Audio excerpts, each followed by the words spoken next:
en moi.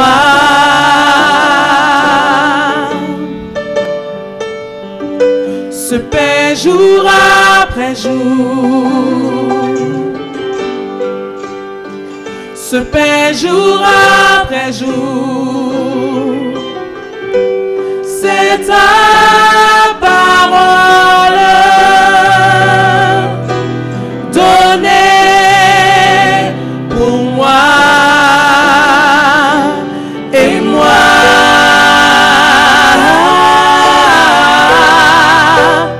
J'ai tant besoin de toi.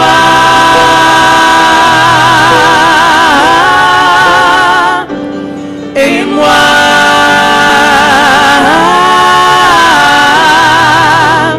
je suis perdu sans toi.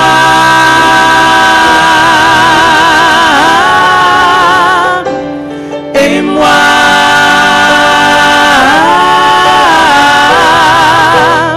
j'ai tant besoin de toi.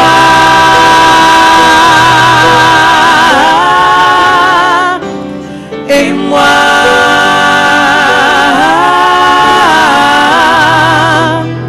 je suis perdu sans toi.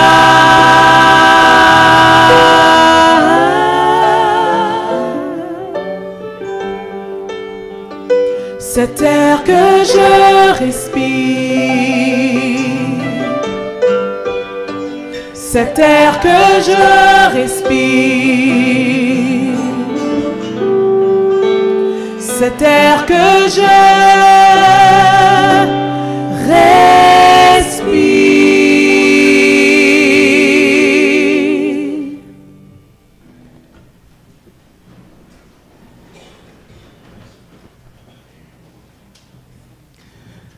Chers amis, bonsoir. Une fois de plus, nous avons énormément de plaisir de nous retrouver ici dans la maison du Seigneur. Et sachez que vous êtes les bienvenus. Bienvenue dans la maison du Seigneur. J'espère que cette petite journée de break, de pause, vous a fait du bien. Je sais que beaucoup d'entre vous ont pu préparer le sabbat parce que le sabbat du Seigneur arrive bientôt. Donc, sentez-vous à l'aise ici parmi nous dans la maison du Seigneur et nous allons passer un excellent sabbat ensemble.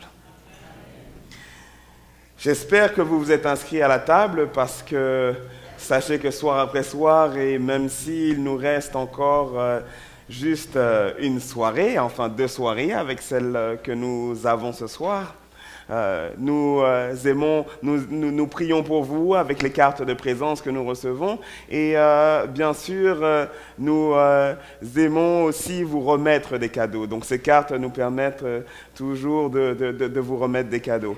Et en fin de compte, après 7 et 14 présences, nous avons ce très beau livre qui est la tragédie des siècles. Et ce soir, j'ai le plaisir de le remettre à Julien Harold s'il est là. Donc ce livre vous aidera dans votre quête du bonheur. Apparemment, Harold n'est pas ici ce soir. Nous allons garder le livre et lui remettre très prochainement. Et je vous l'ai dit, après 14 présences, il y a cette Bible, cette belle Bible, qui a le résumé de tous les messages, enfin presque tous les messages que nous partageons ensemble, soir après soir. Et c'est une Bible vraiment exceptionnelle. Donc, inscrivez-vous à la table de présence. Et ce soir, nous avons le plaisir de passer un petit peu de temps ensemble à étudier la parole de Dieu. Alors, le sujet de ce soir s'intitule « Ne vous laissez pas duper ». Le sujet de ce soir s'intitule comment? « Ne vous laissez pas duper ». Alors, inclinons notre tête et demandons l'assistance du Saint-Esprit, l'assistance de Dieu, afin qu'il nous guide. Seigneur Jésus éternel, tu vois, papa, nous avons tellement besoin de toi ce soir. Je prie afin que tu puisses m'aider à articuler ton message, afin que tes enfants qui sont venus entendre ta voix puissent l'entendre de manière distincte. Seigneur, parle à leur cœur, fais-leur du bien, et fais-moi du bien aussi, au nom de Jésus. Amen. Donc le sujet de ce soir s'intitule comment? Ne vous laissez pas duper. Ne vous laissez pas duper. Alors, on raconte l'histoire d'une famille. Cette famille, en fin de compte, avait déménagé de Barrie, Ontario, pour aller à Toronto. À Toronto, la grande ville, the city, la ville de Toronto. Et en fin de compte, on raconte l'histoire de cette famille. Cette famille avait déménagé et lorsqu'elle arrive à Toronto, ils commencent à installer leur paquet et puis leur boîte dans la maison et ils vont mettre leur barbecue ou dans la cour à l'extérieur.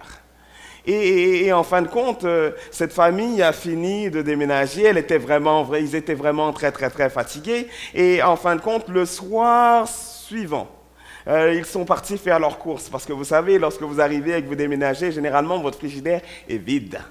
Et il faut laisser le frigidaire reposer un certain nombre de temps. Donc, généralement, on laisse le frigidaire reposer quelques heures. Donc, le lendemain, ils sont sortis le lendemain soir et ils sont partis faire des courses. Et lorsqu'ils reviennent à la maison, le barbecue a disparu. Le barbecue a été volé. Alors, vous pouvez vous imaginer qu'ils étaient en colère, ils n'étaient pas contents. Parce que leur barbecue avait été volé. Ils viennent d'arriver et c'est leur cadeau de bienvenue. On leur vole leur barbecue. Alors ils étaient vraiment, vraiment, vraiment en colère. Le lendemain, lorsqu'ils reviennent à la maison, le barbecue a refait surface. Et là, en fin de compte, il y avait un mot sur le barbecue. Et le mot disait quelque chose comme ceci. Nous sommes vraiment désolés, mais notre cuisinière était en panne. Alors, puisque notre cuisinière était en panne, nous avons emprunté votre barbecue. Alors, nous sommes vraiment désolés pour tout l'inconvénient que nous vous avons causé. Mais nous vous donnons 2 tickets. 2 tickets pour aller dans un concert au centre-ville de Toronto, afin de nous excuser. Nous sommes vraiment désolés. Alors la famille était vraiment contente.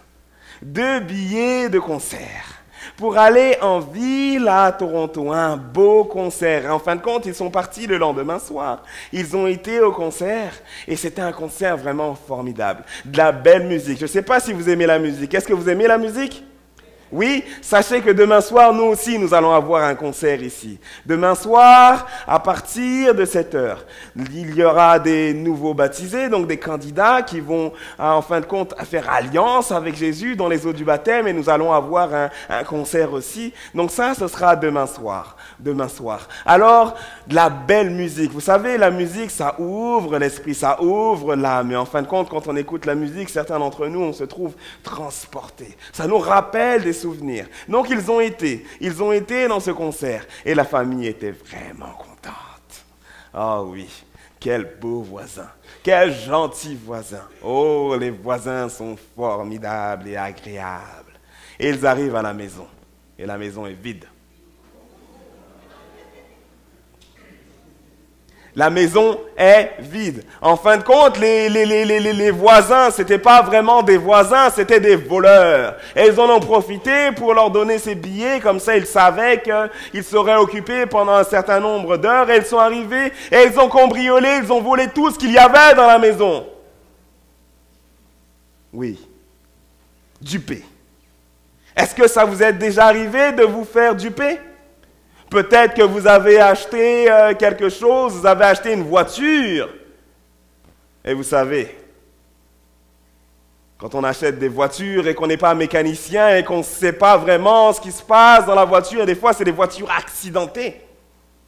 Des fois ce sont des voitures qui ont des problèmes mécaniques et on se retrouve pogné, comme on dit ici au Québec, pogné avec cette voiture, avec ce citron. Je ne sais pas si ça vous est déjà arrivé. Moi, je me rappelle, j'avais acheté une vieille voiture et puis finalement, j'ai dû la revendre après à prix modique parce que finalement, je dépensais trop d'argent à réparer cette voiture-là. Ou peut-être que vous avez déjà prêté de l'argent à un ami. Et puis, l'ami, en fin de compte, vous a dit qu'il avait vraiment besoin d'argent et puis vous lui avez prêté de l'argent et puis finalement, l'ami ne vous l'a jamais rendu. Il y a des amis comme ça, hein? Ils vous demandent de l'argent et puis ils ne vous le rendent jamais. Oui. Alors, peut-être que vous vous êtes déjà fait duper. Vous savez, se faire arnaquer, c'est jamais vraiment plaisant. Regardons ensemble comment quelqu'un s'est fait arnaquer. Regardons ensemble. Ça marche. Je suis serveuse depuis un bout de temps. J'aime bien les gens et habituellement, je gère bien le stress. Ça me dérange pas non plus de travailler avec l'argent, mais des fois, il y a des jours où c'est un peu fou. Parfait, merci. Allô, pardonnez l'attente. Excusez-moi, il faut que vous m'aidiez. J'ai besoin de monnaie pour le parcomètre. Je vais avoir une contravention. Il y a déjà un policier qui descend la rue. OK. Pas de problème. Merci, vous m'avez sauvé la vie. Rien. Excusez-moi.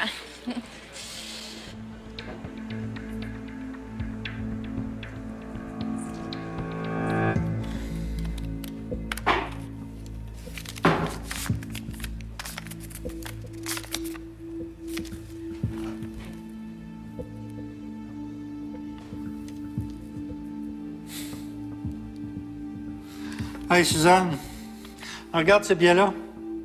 Ça fait longtemps qu'on n'a pas vu ça. Un quoi? C'est un faux billet de vin. Il n'est même pas bien imité à part ça, regarde. Il n'y a pas d'image fantôme. Je sais pas comment tu as pu te faire prendre. Tu vérifies toujours les billets. Ça doit être moi qui l'ai pris.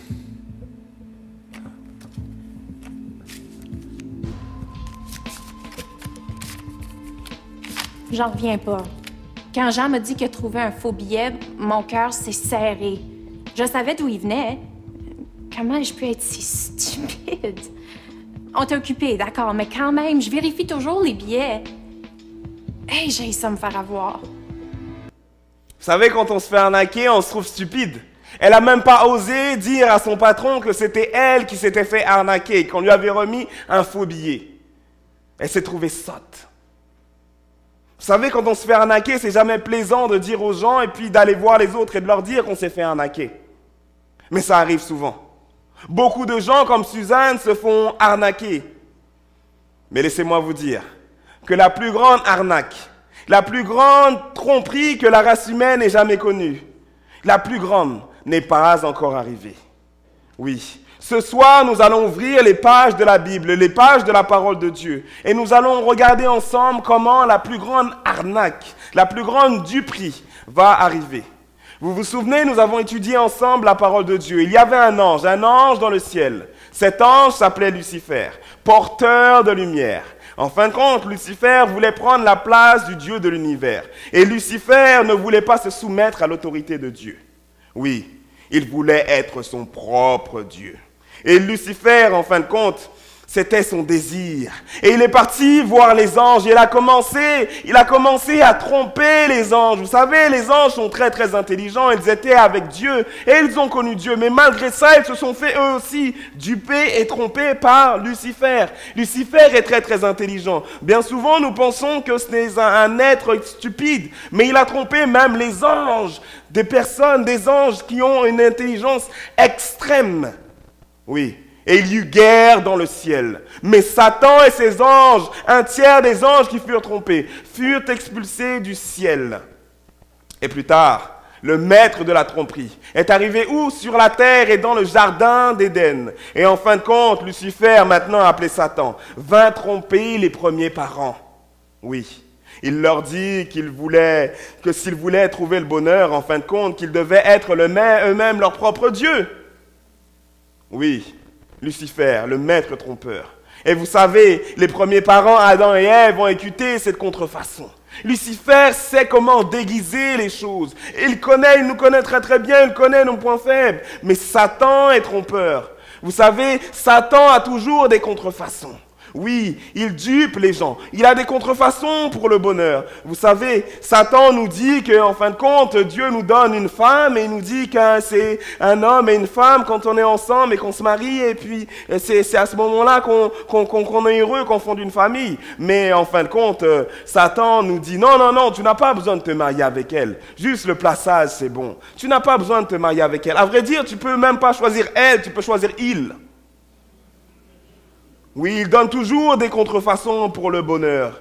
Oui. Et puis, il nous dit que le bonheur, ça se trouve dans l'argent. Il nous dit que le bonheur, c'est de faire tout ce qu'on veut, les plaisirs quotidiens. Oui, il nous dit que le bonheur, c'est d'être libre de tout engagement. On colle, on décolle. On colle, on décolle. C'est ce qu'il nous dit. Il nous dit que le bonheur, oui, il nous parle du salut aussi. Et il nous dit que le salut, vous savez, Jésus dit, la Bible nous dit que le salut c'est en Jésus, c'est qu'en Jésus seulement. Mais lui, Lucifer, nous dit que non, tu peux travailler pour ton salut. À vrai dire, si tu fais tant de bonnes œuvres, tu peux gagner ton salut. Tu n'as pas besoin de Jésus. Oui, il y a de la contrefaçon pour le culte d'adoration. Il y a de la contrefaçon pour les messies, de la contrefaçon. Lucifer est le maître dans l'art de la contrefaçon. Vous savez, il va même essayer de tromper le peuple de Dieu. Il va même essayer de tromper le peuple de Dieu. En fin de compte, Lucifer va faire une contrefaçon du retour de Christ, peu de temps avant que Christ revienne réellement. Rappelez-vous, nous avons étudié ça ensemble. La Terre, avait dit, la Terre est le centre d'un conflit cosmique. Et Satan veut gagner ce conflit. Oui, pour gagner ce conflit, Satan va se déguiser. La mascarade. Il va chercher à se faire passer pour Christ afin d'attirer le plus de personnes et de faire que ces gens l'adorent. Une contrefaçon de sa deuxième venue. Lisons ensemble Matthieu 24, verset 5. « Car plusieurs viendront sous mon nom, disant quoi? C'est moi qui suis le Christ. Et ils séduiront beaucoup de gens. » Vous savez, la Bible dit que beaucoup, en fin de compte, se feront passer pour le Christ. Et nous avons vu ça ensemble. Beaucoup de gens se sont fait passer pour le Christ. Et en fin de compte, ils ont séduit beaucoup de personnes. La Bible continue dans Matthieu 24, verset 24. « Car il s'élèvera de faux Christ et de faux quoi? De faux prophètes. Ils feront de grands prodiges et des miracles, au point de séduire, s'il était possible, même qui? Même les élus. » Est-ce que c'est possible? Est-ce que c'est possible que des chrétiens qui sont pleins de bonne volonté se fassent séduire, en fin de compte, par des faux enseignements, qu'ils soient trompés? Oui, c'est possible. Nous avons vu ça ensemble. Nous avons vu que Dieu a une vraie église. Et nous avons vu que beaucoup de gens se font tromper. En fin de compte, ils pensent qu'ils adorent Dieu et qu'ils adorent Jésus, mais ils n'adorent pas Jésus en vérité. Nous avons vu ça ensemble. Beaucoup de gens se font tromper. Mais ne soyez pas dupes, mes amis. Ne vous laissez pas prendre par la contrefaçon. Ne vous laissez pas égarer. La seule manière, le seul garde-fou que Dieu nous a donné, c'est quoi? C'est sa parole. En lisant la parole de Dieu, en étudiant les prophéties, en étudiant la Bible, en fin de compte, en étudiant ce que Dieu dit, nous pouvons comprendre la contrefaçon. Et en fin de compte, nous pouvons éviter de nous faire duper, de nous faire tromper. La Bible dit dans Matthieu 24, verset 26, « Si donc on vous dit, voici, il est où? Dans le désert. N'y allez pas. Voici, il est où? Dans les chambres. Ne le croyez pas. » Et si Lucifer, et si en fin de compte un ange arrivait en fin de compte avec une auréole de lumière et qu'il se faisait passer pour Dieu, est-ce que vous pourriez le reconnaître? Oui. Si quelqu'un venait et faisait des miracles, des guérisons, est-ce que vous pourriez reconnaître cette personne-là et savoir si c'est Jésus ou pas? Pourriez-vous distinguer le vrai Christ du faux Christ? Et si Satan faisait une contrefaçon du retour de Jésus, pourriez-vous la distinguer? Iriez-vous à Longueuil voir un guérisseur ou à Terrebonne voir un guérisseur pour vous guérir? Vous savez, si votre femme souffre du cancer, si votre enfant que vous aimez tant est malade vraiment, est-ce que vous allez le conduire chez ce médecin guérisseur? Vous savez, il est important, vraiment important de connaître la Bible et de connaître ce que la parole de Dieu dit au sujet de la fin des temps. Oui, parce qu'il y a une tromperie qui va venir. Et en fin de compte, nous pouvons être éblouis par cette tromperie. C'est pour cela que la Bible nous donne 1500 passages, plus de 1500 passages qui nous parle du retour de Jésus. À vrai dire, un passage sur 25 dans le Nouveau Testament parle du retour de Jésus. Oui, Dieu nous aime tellement, Jésus nous aime tant, qu'il a donné sa vie pour nous. Et en fin de compte, il nous aime tant qu'il revient nous chercher. Et il veut que personne ne séduise ses enfants. Personne. Alors, Jésus a fait provision dans sa parole. Oui, la Bible dit que le retour de Jésus sera comment? Littéral. Littéral. Qu'est-ce que ça veut dire? Ça veut dire que ce n'est pas un sentiment, ce n'est pas une émotion. C'est quelque chose de concret, quelque chose d'historique. Vous savez, comme la croix. Quelque chose d'historique, comme la création. Quelque chose de vrai, de réel, de palpable. Oui, littéral. Un moment précis dans l'histoire, pas quelque chose de vague, pas comme une odeur, pas comme un parfum, mais quelque chose de littéral. Vous savez, il y a de l'espoir dans le monde, malgré les guerres, malgré ce que nous avons entendu, cette histoire sordide et macabre. Vous avez entendu cette histoire? Histoire vraiment digne de films d'horreur. Vous savez, avant, on regardait des films d'horreur. Certains regardaient des films d'horreur. À vrai dire, certains vont même voir des films d'horreur. Mais maintenant, les films d'horreur, c'est juste dans les informations. Vous les entendez comme ça se passe, c'est la réalité. Être tellement barbare pour aller découper quelqu'un. Oui. Mais il y a de l'espoir. Il y a de l'espoir malgré qu'il y a des guerres. Il y a de l'espoir malgré la drogue. Il y a de l'espoir malgré la perversion sexuelle. Il y a de l'espoir malgré l'immoralité. Il y a de l'espoir malgré la mort. Quand Christ est venu la première fois, il est venu pour nous donner de l'espoir. Et Christ va revenir encore. Il revient nous chercher. Il revient chercher ses enfants. Parce qu'il veut. Il veut que nous soyons avec lui pour toujours. Christ a fait prévision dans sa parole, dans la parole de Dieu, afin que nous puissions avoir de l'espoir malgré ce monde tourmenté. Oui, le retour de Jésus est un événement littéral. Le retour de Jésus est un événement personnel. Personnel. Jésus ne va pas envoyer quelqu'un d'autre à sa place. Il ne va pas envoyer des disciples, il ne va pas envoyer des anges, il n'enverra personne d'autre. Souvenez-vous, quand les disciples virent Jésus monter au ciel, ils levaient les yeux. Et en fin de compte, ils ont eu un dernier regard sur Jésus. Et pendant qu'ils regardaient, 2 anges sont apparus. Et voici ce qu'ils ont dit. Dans Acte 1, verset 11. « Ce Jésus qui a été enlevé au ciel du milieu de vous reviendra de la même manière que vous l'avez vu allant au ciel. » Oui, ce même Jésus va revenir de façon spectaculaire. Il reviendra en personne. Et le ciel sera ouvert. Le retour de Jésus est littéral, personnel, mais aussi visible. Un retour visible. Vous savez, vous n'apprendrez pas sur CNN ou sur Canoë TV ou sur Internet, sur YouTube, que Jésus se trouve en Arabie Saoudite. Non, vous n'apprendrez pas que Jésus est en train de marcher à New York City. Vous n'apprendrez pas non plus que Jésus se trouve à Vancouver Island. Non, il n'y aura aucun secret sur cet événement. Beaucoup d'indications se trouvent dans la Bible. D'ailleurs, Apocalypse 1, verset 7 nous dit, « Voici, il vient avec les nuées. Et tout œil le verra. » Tout œil. Ça veut dire, ce sera un événement incroyable, que vous soyez en Asie ou que vous soyez ici en Amérique du Nord. Vous le verrez. Que vous soyez en Afrique ou que vous soyez en Australie, vous le verrez. Que vous soyez au pôle Nord ou au pôle Sud, vous verrez Jésus revenir. Oui, tout œil le verra, nous dit la Bible. Alors, combien de gens le verront? Tout le monde.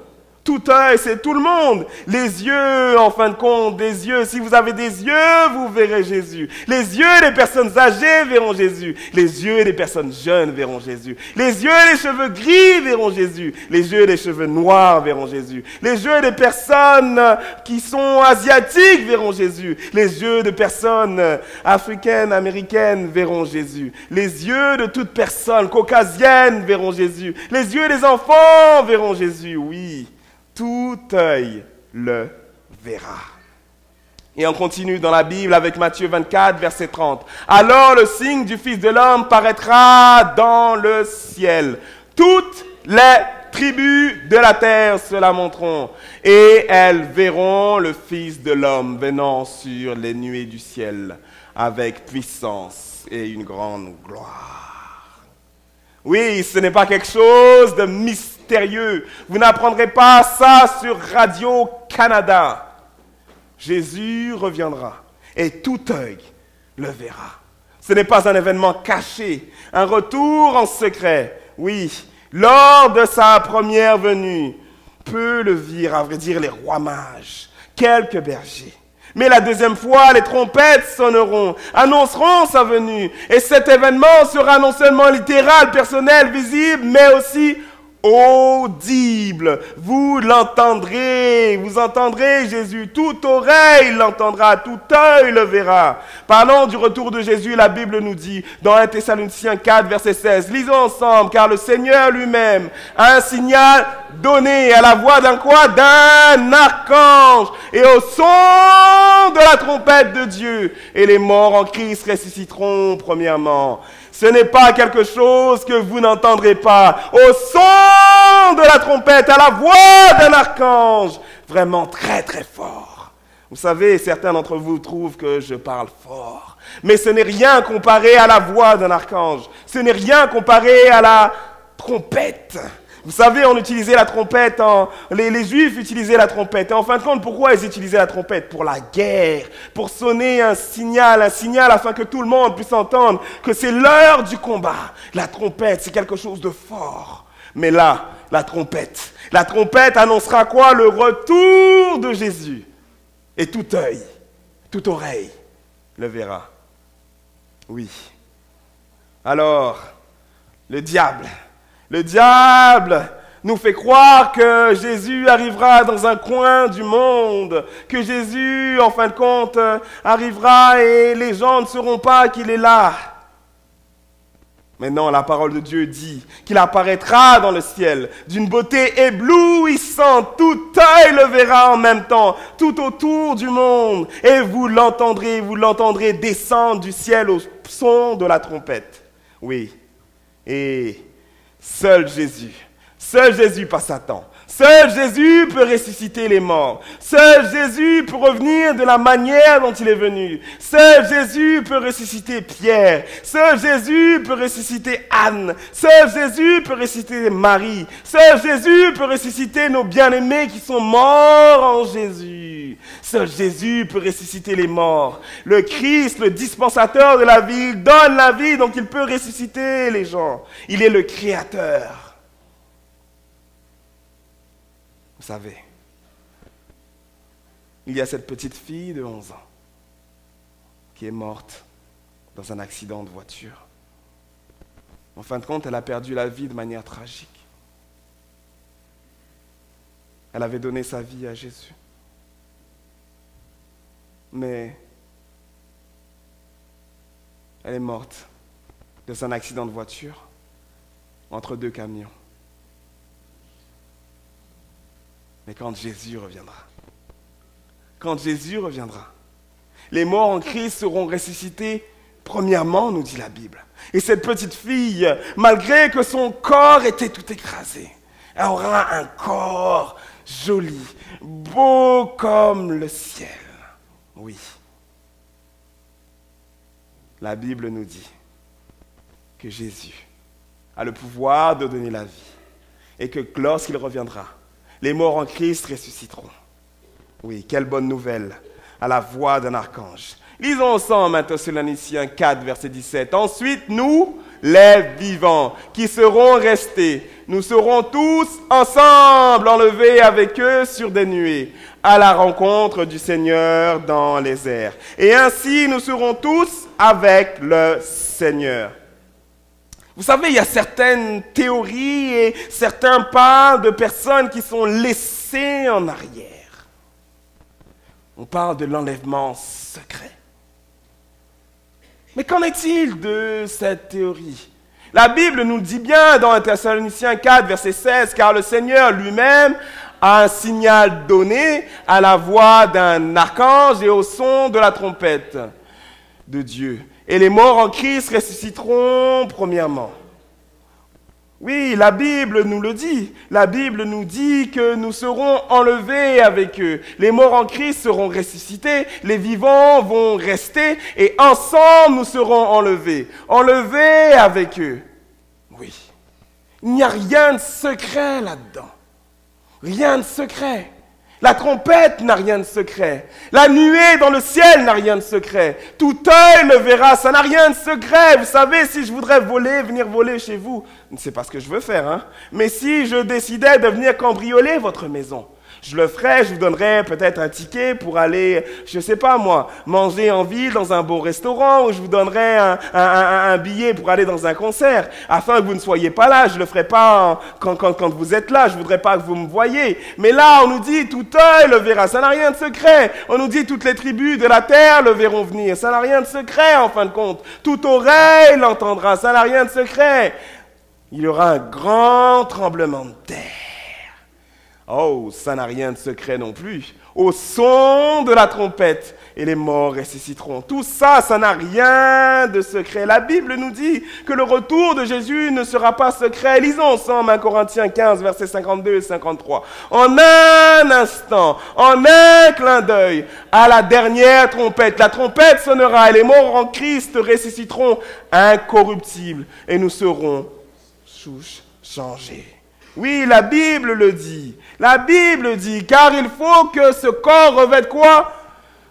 Ce corps corruptible revête l'incorruptibilité et que ce corps mortel revête l'immortalité. Un corps nouveau, vous savez, un corps incorruptible. Oui, peut-être que vous boitez, mais vous aurez un autre corps. Peut-être que vous avez des problèmes de vue comme moi et vous pouvez jeter vos lunettes par terre et les écraser. Je ne le ferai pas maintenant parce que j'en ai encore besoin, parce que sinon là je vois 2, 3 personnes alors que je devrais en voir qu'une. Mais quand Jésus reviendra, vous verrez quand Jésus reviendra, vous n'aurez plus besoin de lunettes. Quand Jésus reviendra, vous n'aurez plus besoin d'insuline. Quand Jésus reviendra, vous n'aurez plus besoin de prendre vos tensions régulièrement. Quand Jésus reviendra, vous serez changé. Quand Jésus reviendra, le cancer de prostate que vous avez, vous ne l'aurez plus. Quand Jésus reviendra, le cancer que vous avez parce que vous avez fumé, que vous avez donné votre vie à Jésus, maintenant vous ne fumez plus. Ce cancer-là partira. Quand Jésus reviendra, toutes ces maladies que nous avons, les rhumatismes, le diabète, toutes ces choses-là, nous ne les aurons plus.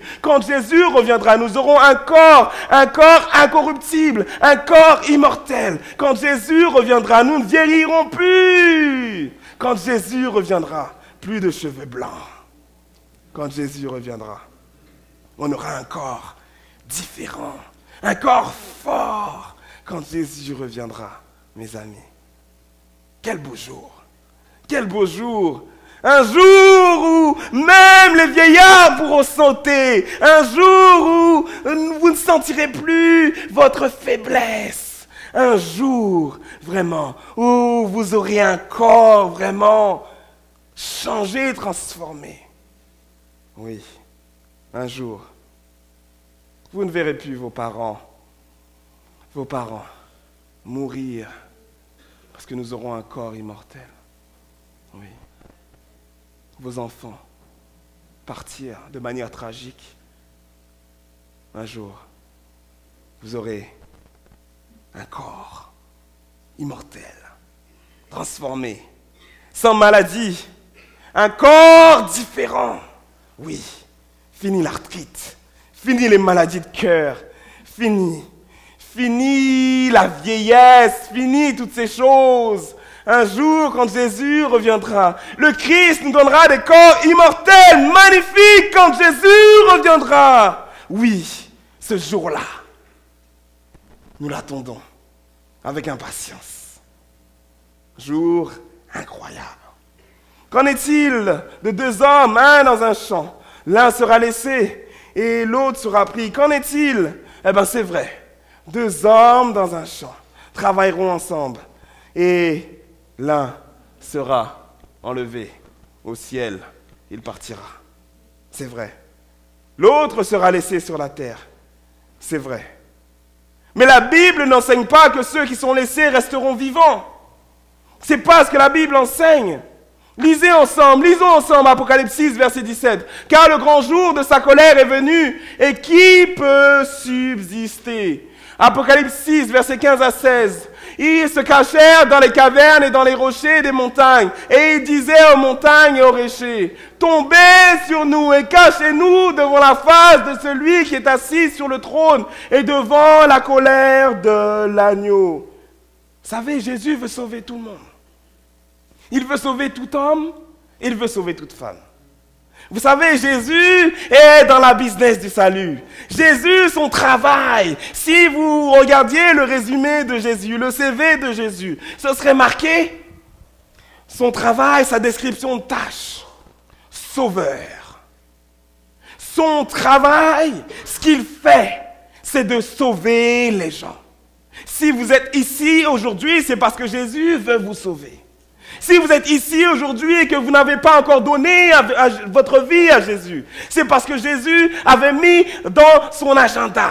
Il avait mis dans son agenda que je devais emmener telle ou telle personne ici, afin qu'il entende la parole de Dieu et qu'il soit sauvé. C'est ça le travail de Jésus. C'est de sauver les gens. Mais vous savez, certains d'entre nous, nous ne voulons pas être sauvés. Certains d'entre nous, nous sommes réticents à écouter la parole de Dieu. Certains d'entre nous, en fin de compte, quand Jésus nous parle, nous fermons les oreilles. Oui, Jésus veut sauver tout le monde. Mais si les hommes et les femmes persévèrent dans leur entêtement, s'ils persévèrent dans leur rébellion envers Dieu, s'ils décident de vivre indépendamment de Dieu, s'ils décident d'exercer leur choix, la liberté de choix que Dieu leur a donnée, pour vivre sans Dieu, pensez-vous que Jésus les emmènerait au ciel? Pensez-vous que Jésus va les emmener avec lui au ciel pour passer l'éternité avec lui? Pensez-vous que Jésus va ramener des pécheurs avec lui? Des gens qui, eux, se plaisent dans le péché? Des gens qui se plaisent à vivre dans l'adultère? Des gens qui se plaisent à voler ou à mentir? Vous savez, si Jésus faisait ça, s'il ramenait des pécheurs dans le ciel, ce serait la même chose. La même chose qui se passe maintenant. Les mêmes choses qui vous font souffrir et qui détruisent votre vie. Les mêmes choses qui vous extirpent votre bonheur. Les mêmes maladies reviendraient. Jésus, Dieu ne veut pas que cette chose, que cette souffrance, que la chose qui vous empêche de vivre maintenant recommence. Alors, il plaide avec vous. Mais si nous refusons, si vous refusez, si je refuse d'accepter le Seigneur, alors nous serons perdus.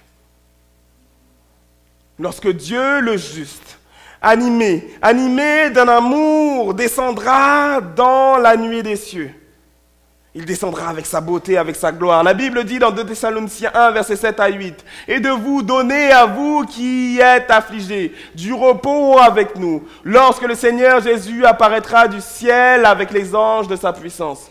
Au milieu d'une flamme, on ajoute dans 2 Thessaloniciens 1, versets 7 à 8, de feu, pour punir ceux qui ne connaissent pas, ceux qui connaissent pas Dieu et ceux qui n'obéissent pas à l'évangile de notre Seigneur Jésus-Christ. » pour les punir.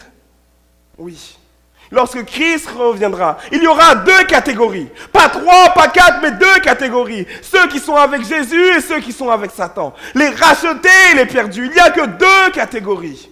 Ceux qui aimaient assez Jésus pour obéir à ses commandements. Et pas 8, pas 7 commandements, pas 6 commandements. Et ceux qui n'ont pas fait le choix, pas fait le tri et obéi aux commandements qui les intéressaient. Mais ceux qui l'aimaient assez Jésus pour obéir à tous ses commandements. Et ceux qui ont décidé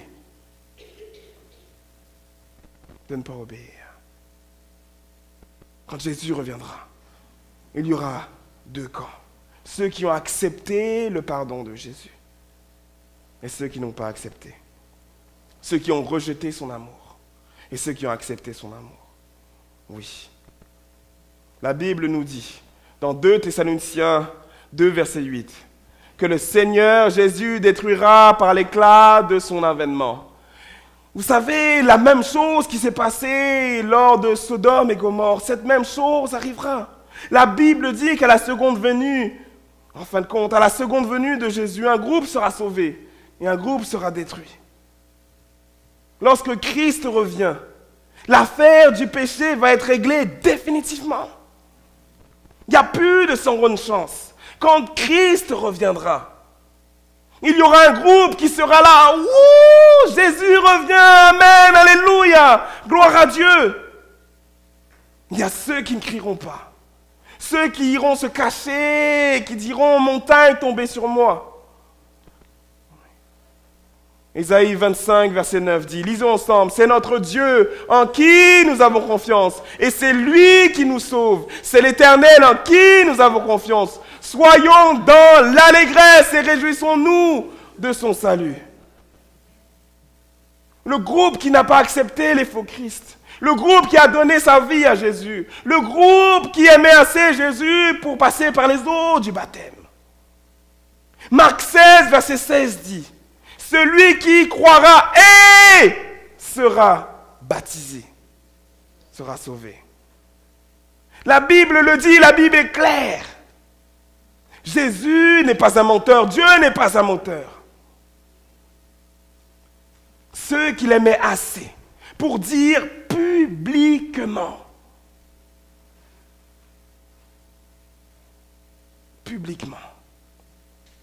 Seigneur, prends ma vie. Prends le contrôle de ma vie. Ces gens-là, lorsque Christ reviendra, seront changés en un instant. Il y aura ce père qui était là, ce père qui, en fin de compte, a vu sa femme partir, ce père qui est venu déposer une germe de fleurs sur la tombe de sa femme. Et lorsque Jésus va revenir, le tombeau va s'ouvrir et cette femme, il va la revoir aussi belle, aussi charmante, avec sa chevelure éblouissante. Et la famille sera réunie à tout jamais. Quand Jésus reviendra, vos êtres chers, ceux qui ont donné leur vie à Christ, seront avec lui pour toujours. Et vous passerez l'éternité. Ce sera un sabbat éternel ensemble. Quand Jésus reviendra, il n'y aura plus de souffrance, plus de haine, plus de tristesse. Je voudrais dire plus de larmes, mais il y aura des larmes, ce sera des larmes de joie. Quand Jésus reviendra. Mais encore, faut-il lui donner sa vie? Vous savez, quand Jésus reviendra, certains d'entre nous auront un sourire. Un sourire sur leurs lèvres. Parce que celui qu'ils ont aimé plus que tout au monde, celui qu'ils ont chéri plus que tout au monde, viendra les chercher pour passer l'éternité avec eux. Mais certains d'entre nous seront terrifiés à tout jamais. Parce que nous savons que Dieu nous a donné toutes les opportunités possibles et imaginables. Et nous les avons laissées partir. Vous savez, on raconte l'histoire de Jacob. Et j'aime cette histoire plus que tout au monde. Parce que Jacob était quelqu'un qui avait soif de bonheur. Jacob était quelqu'un qui, lui, en fin de compte, le bonheur, il pensait que c'était les richesses, il pensait que c'était les choses de ce monde. Le bonheur, c'était l'argent pour lui. Le bonheur, c'était d'avoir une grosse piscine. Et Jacob est tombé vraiment bas. Il a été jusqu'à vendre de la drogue. Jacob est devenu un dealer. Et il dealait de la drogue. Des gens sont morts parce que Jacob vendait de la drogue. Mais là, Jacob avait tout ce qu'il veut. Il était un homme puissant. Un homme respecté. Mais vous savez, cette vie, quand on la mène, on ne peut pas mener cette vie pendant tout le temps. Alors Jacob a été emmené en prison. Et là-bas, en prison, sa vie a basculé du tout au tout. Jacob était un dépendant de la cigarette. Vous savez, la cigarette, quand on la prend, il y a quelque chose qui se passe à l'intérieur de nous. Et c'est comme si on n'arrive pas à s'en débarrasser, on n'arrive pas à s'en libérer. Mais la Bible dit dans Philippiens 4, verset 13, « Je puis tout par celui qui me fortifie. » La Bible le dit, « Je puis tout par celui qui me fortifie. » Et celui qui me fortifie, c'est Jésus. Mais Jacob ne connaissait pas cette belle promesse, alors il était en prison. Et en prison, on ne peut pas fumer. La cigarette est interdite. Alors Jacob, il était un homme plein de ressources. Il a trouvé un moyen de faire rentrer de la cigarette en prison. Il a utilisé la Bible. Et le tabac est rentré en prison. Et là, il était sur son lit. Et sur son lit, un soir, il fumait. Il fumait son tabac. Il était vraiment content. Et puis, il s'est endormi. Là, il s'est réveillé, la Bible avait brûlé, le tabac avait brûlé, tout avait brûlé. Il y avait un petit morceau de papier qui disait « Saul, Saul, Saul, pourquoi est-ce que tu me persécutes ?» Alors il a décidé de commander une Bible cette fois-ci. Non pas pour la fumer, mais pour lire l'histoire de Saul. Et quand il a vu l'histoire de Saul dans la Bible, il s'est dit « Seigneur, si tu as pu changer un homme comme ça, change ma vie, change-moi maintenant, transforme-moi. » Et il s'est relevé. Il était toujours le même pécheur. Mais au fur et à mesure qu'il lisait cette parole, la parole de Dieu, la parole qui donne la vie, au fur et à mesure, son cœur était changé. Au fur et à mesure, il était transformé. Les gens qu'il voyait marcher dans la prison voyaient que c'était devenu un homme différent. Jacob a décidé de mettre en pratique ce qui est écrit dans Marc 16, verset 16. Celui qui croira et sera baptisé sera sauvé. Et Jacob est passé par les eaux du baptême. En prison, il donnait des études bibliques en prison. C'est devenu un homme nouveau en prison. Les gens le voyaient, ils voulaient ce que Jacob avait en prison. Jacob a été relâché de prison pour bonne conduite. Et maintenant, il passe sa vie à prêcher cette bonne nouvelle, la parole de Dieu. Parce que cette parole change la vie. Maintenant, Jacob, celui qui était ancien criminel, attend le retour de Jésus avec impatience. Parce qu'il sait qu'il s'est fait tromper, il sait qu'il s'est fait duper par l'ennemi. Il le sait. Mais il sait qu'il a revêtu la robe de justice de Christ. Et par ses propres moyens, il ne peut pas. Mais quand Jésus met son sang sur vous, il vous lave à tout jamais. Oh, chers amis, quand Christ reviendra, si vous avez donné votre vie à Jésus, quand Christ va revenir, votre vie sera changée à tout jamais. À vrai dire, Christ promet que maintenant, si vous lui donnez votre vie changera maintenant, à partir de maintenant. Les choses de cette vie n'auront plus de valeur. C'est pour ça que la Bible dit, il frappe, il frappe, il frappe à la porte de votre cœur. Il frappe, il frappe, et il frappe, et il frappe, pour que vous le laissiez entrer. Il vous aime tellement qu'il va revenir vous chercher. Mais il faut lui donner notre vie. Voulez-vous, ce soir, voulez-vous prendre Jésus au mot? Voulez-vous prendre Jésus au mot quand il dit qu'il reviendra? Voulez-vous le prendre au mot? Je sais que beaucoup d'entre vous, vous avez déjà donné votre vie à Jésus. Mais voulez-vous qu'il revienne? Si vous voulez qu'il revienne, fermez les yeux maintenant. Et écoutez Sandra. Fermez les yeux.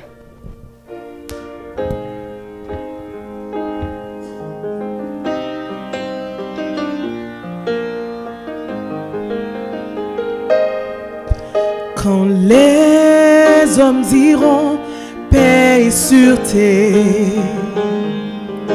quand les hommes crieront sécurité, une ruine soudaine les surprendra. Le Fils de Dieu, tout œil verra. Le Seigneur a dit qu'il reviendra. La terre tout entière rit aux éclats en ce jour qui pourra subsister. Seuls les enfants qui ont veillé. Dieu règne, Dieu règne.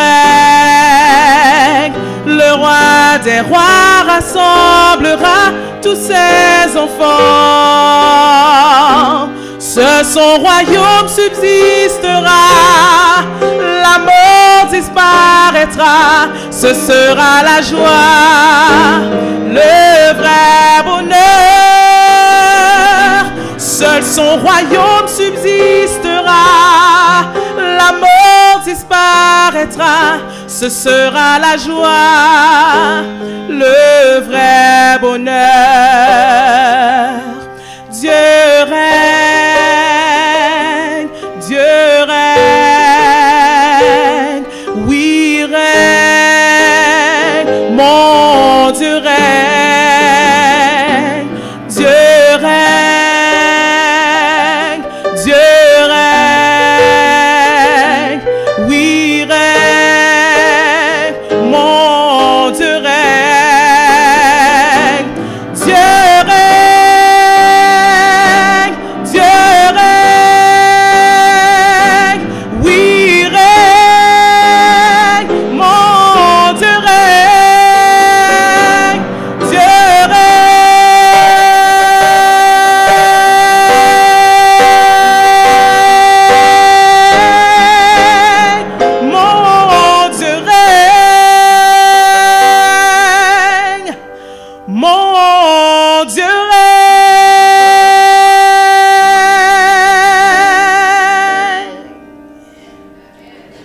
Chers amis,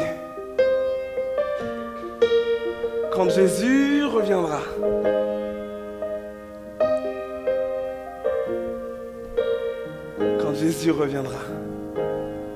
votre vie prendra un nouveau sens. Quand Jésus reviendra, si vous l'avez accepté, il n'y aura plus de douleur, il n'y aura plus de peine. Quand Jésus reviendra, mes amis,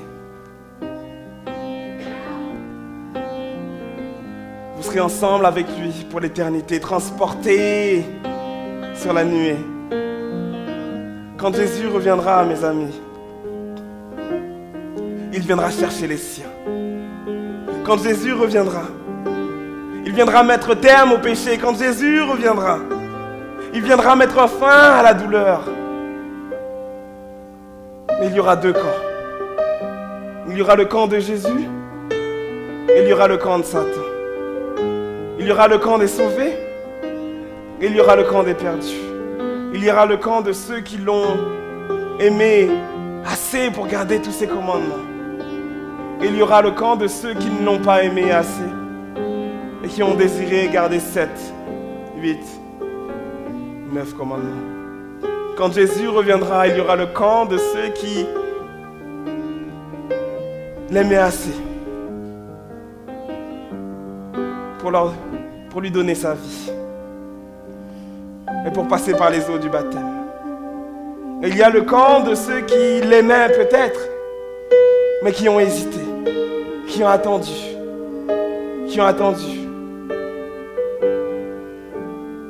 Dans quel camp voulez-vous être trouvé quand Jésus revient?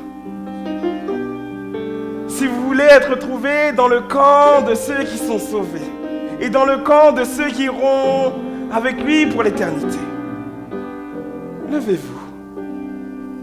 Levez-vous.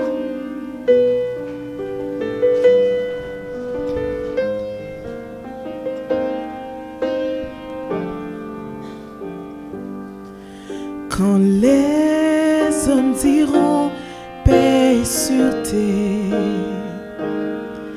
quand les hommes crieront sécurité, une ruine soudaine les surprendra. Le Fils de Dieu tout œil verra. Le Seigneur a dit qu'il reviendra. La terre tout entière rit aux éclats en ce jour qui pourra subsister. Seuls les enfants qui ont veillé. Chers amis, ce soir, Dieu vous a fait venir ici. Parce que je vous l'ai dit, sur son résumé, il y a marqué Sauveur. Et il ne veut que personne ne périsse. Mais il veut que tous aient la vie éternelle. Romains 6, verset 23 dit, car le salaire du péché, c'est la mort. Mais le don gratuit, c'est la vie éternelle. Y a-t-il quelqu'un ici ce soir? Y a-t-il quelqu'un ici ce soir qui désire la vie éternelle? Quelqu'un ici ce soir qui veut être sauvé à tout jamais? Quelqu'un ici ce soir qui veut passer l'éternité avec Jésus? Quelqu'un ici ce soir qui aime assez Jésus pour lui dire, Jésus, prends ma vie et je veux passer par les eaux du baptême. S'il y a quelqu'un ici ce soir, et je sais que Dieu t'a fait venir ici pour ça ce soir, viens en avant. Viens faire alliance avec Jésus. Amen. Amen. N'aie pas peur, viens en avant. Jésus veut te sauver aujourd'hui. L'Éternel t'a fait appeler et t'a fait venir ce soir dans sa maison. Car il sait qu'il veut te sauver. Il sait que tu as besoin du salut. N'endurcis pas ton cœur. N'aie pas peur. Dieu règne. Il règne. N'aie pas peur. Dieu règne. N'aie pas peur. Qui ont veillé. Dieu règne. Dieu règne. Dieu règne. N'aie pas peur, sors de là où tu es, Dieu règne. Le roi des rois rassemble. N'aie pas peur, Jésus revient, il revient pour toi, pour te sauver. Dieu règne. C'est son royaume suffit. Sors de là où tu es, viens, Dieu règne. Dieu te tend la main. La joie. Ce sera la joie. Dieu règne. N'aie pas peur. Seul son royaume subsistera. La mort disparaîtra. Il n'y aura plus de mort. La joie. Jésus veut que tu sois sauvé. C'est un don gratuit. Tu n'as rien à faire. Saisis l'amour de Jésus ce soir. Oui, saisis-la ce soir. N'aie pas peur. N'aie pas peur. Dieu règne. Dieu règne. Sors de là où tu es. Oui, règne. Je sais que c'est une lutte dans ton cœur.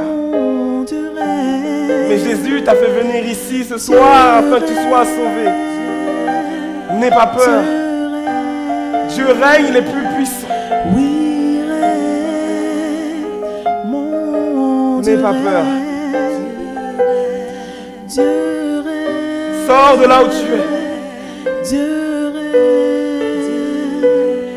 Oui, Seigneur revient juste pour toi. Il viendra te chercher. Dieu règne. N'aie pas peur.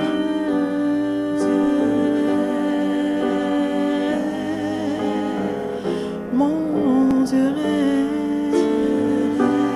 Dieu règne. Dieu règne.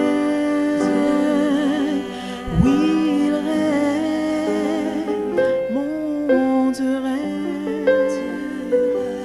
Dieu règne. Mettons-nous à genoux. Et prions ensemble, car Dieu règne.